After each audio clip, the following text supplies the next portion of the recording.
Ama 18 Ağustos'tan sonra bunlara döküleceğim.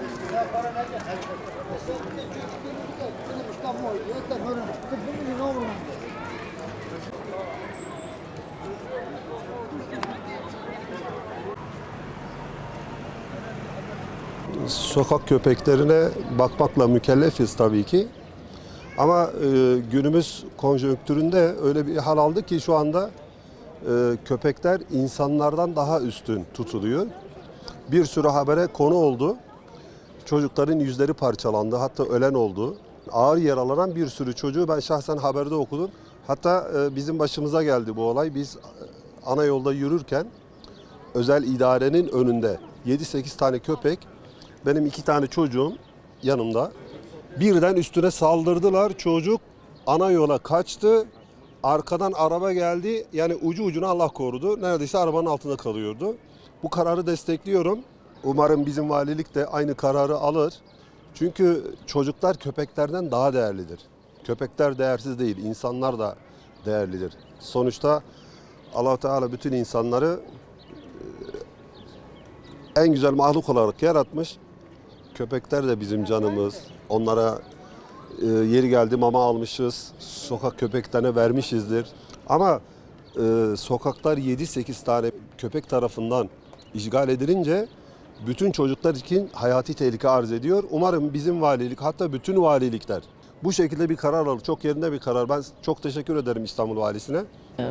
Küçük bir şehir ama gün geçtikçe köpekler artıyor, yani gerçekten çoğalıyorlar ve insanlar endişe ediyor. Sokaklarda yürüyemiyoruz geceliğin öncelikle. Yani tamam biz hayvan severiz ama insanlar artık hayvanseverliği başka bir şekilde dönüştürmüşler. İnsanseverlikten hayvanseverliğe dönüştük artık. Önce insanlar kendi aralarındaki iletişimi düzgün bir hale getiremiyor. Ama hayvanlara olan ilgimiz ve şeyimiz artmış artık. Evin içine zaten alıyoruz. Zaten hayvan sevgimiz var. Dışarıda zaten onlara elimizden geldiğince yemek olsun, mama olsun, su olsun bırakıyoruz. Ama Siirt'te bile küçük bir şehir olarak hani burada bile bu kadar çoğaldıysalar büyük şehirleri düşünemiyorum. İstanbul Valiliği'nin önlemini nasıl buluyorsunuz? Olumlu karşılıyorum. Bence toplansınlar yani. Olumlu karşılıyorum kesinlikle. Çünkü artık çocuklar dışarı çıkamıyor. Büyükleri geçtim. Çocuklardan dolayı endişe ediyoruz. Ondan dolayı da ben olumlu karşılıyorum yani. Burada da alınması gereken bir karar. Çünkü hani tamam sokak hayvanlarını seviyoruz. Mümkün mertebe besleme yönünde de çabamız var.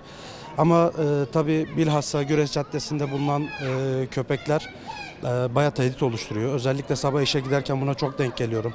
Mesela arabalara, motorlara çok saldırdıklarını görüyorum. Özellikle sabah namazına giden vatandaşlarımız bu konuda çok mağdur ve birçok kez saldırıya uğrayan vatandaşlarımız var.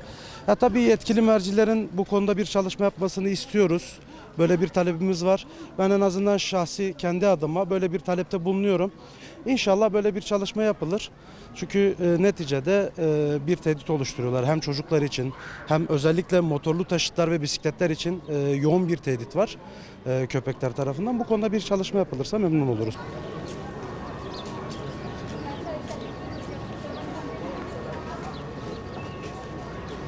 Ben buna kesinlikle katılıyorum ilk başta. Yani sokak köpekleri en başta bir barınak olmalı ve barınağa yerleştirilmeli.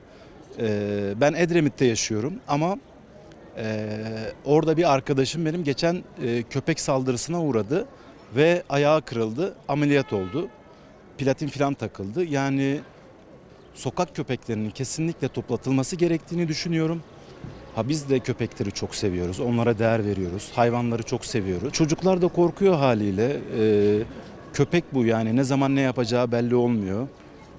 Dediğim gibi hepimiz hayvan severiz ama köpeklerin toplatılması gerektiğini düşünüyorum ben de. Biz burada Şafii mezhebine göre bizde haramdır, necistir. Eğer veteriner olarak onlara bakımları falan yapılmamışsa Allah korusun, yani kuduz olma şeyi de bayağı yüksek.